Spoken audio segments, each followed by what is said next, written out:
ಕರ್ನಾಟಕ ರಾಜ್ಯದ ಹವಾಮಾನ ಮುನ್ಸೂಚನೆ. ನಾನು ಸಿ ಎಸ್ ಪಾಟೀಲ್, ಹವಾಮಾನ ಕೇಂದ್ರದಲ್ಲಿ. ನಾನು ಮುಂದಿನ 7 ದಿನಗಳಲ್ಲಿ ಕರ್ನಾಟಕ ರಾಜ್ಯದ ಹವಾಮಾನ ಮುನ್ಸೂಚನೆಯನ್ನು ಸಂಕ್ಷಿಪ್ತವಾಗಿ ವಿವರಿಸುತ್ತೇನೆ. ಇಂದು ಕರಾವಳಿ ಜಿಲ್ಲೆಗಳಲ್ಲಿ ಹಲವು ಉತ್ತರ ಹಾಗೂ ಪಶ್ಚಿಮ ಒಳನಾಡಿನ ಜಿಲ್ಲೆಗಳಲ್ಲಿ ಕೆಲವು ಕಡೆ ಅಲ್ಲಲ್ಲಿ ಹಗುರವಾಗಿ ಮಳೆಯಾಗಿದೆ. ಪ್ರಮುಖವಾಗಿ ಕದ್ರಾ ಉತ್ತರ ಕನ್ನಡ ಜಿಲ್ಲೆಯಲ್ಲಿ 4 ಸೆಂಟಿಮೀಟರ್, ಸಿದ್ದಾಪುರ ಉಡುಪಿ ಜಿಲ್ಲೆಯಲ್ಲಿ ಕೂಡ 4 ಸೆಂಟಿಮೀಟರ್ ಮಳೆಯಾಗಿದೆ.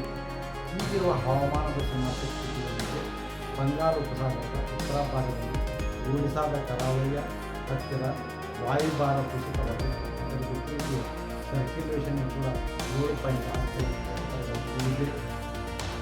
ಇದರ ಪ್ರಭಾವದಿಂದ ಕರಾವಳಿ ಜಿಲ್ಲೆಗಳಲ್ಲಿ ಆಗಸ್ಟ್ 26ರಿಂದ ಸೆಪ್ಟೆಂಬರ್ 1ರವರೆಗೆ ವ್ಯಾಪಕವಾಗಿ, ಉತ್ತರ ಹಾಗೂ ದಕ್ಷಿಣ ಒಳನಾಡಿನ ಜಿಲ್ಲೆಗಳಲ್ಲಿ ಆಗಸ್ಟ್ 26ರಿಂದ ಆಗಸ್ಟ್ 29ರವರೆಗೆ ಹಲವು ಕಡೆ ಮಳೆಯಾಗುವ ಸಾಧ್ಯತೆ ಇದೆ.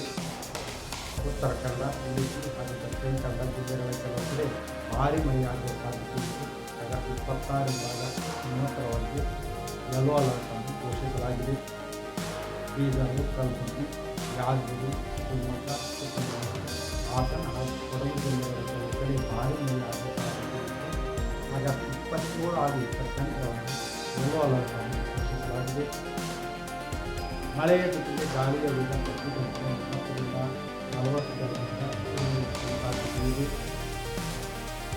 ಬೆಂಗಳೂರಿನ ಕೆಲವು ಕಡೆ ಆಗಸ್ಟ್ 26ರಿಂದ ಆಗಸ್ಟ್ 29ರವರೆಗೆ ಹಗುರದಿಂದ ಸಾಧಾರಣ ಮಳೆಯಾಗುವ ಸಾಧ್ಯತೆ ಇದೆ.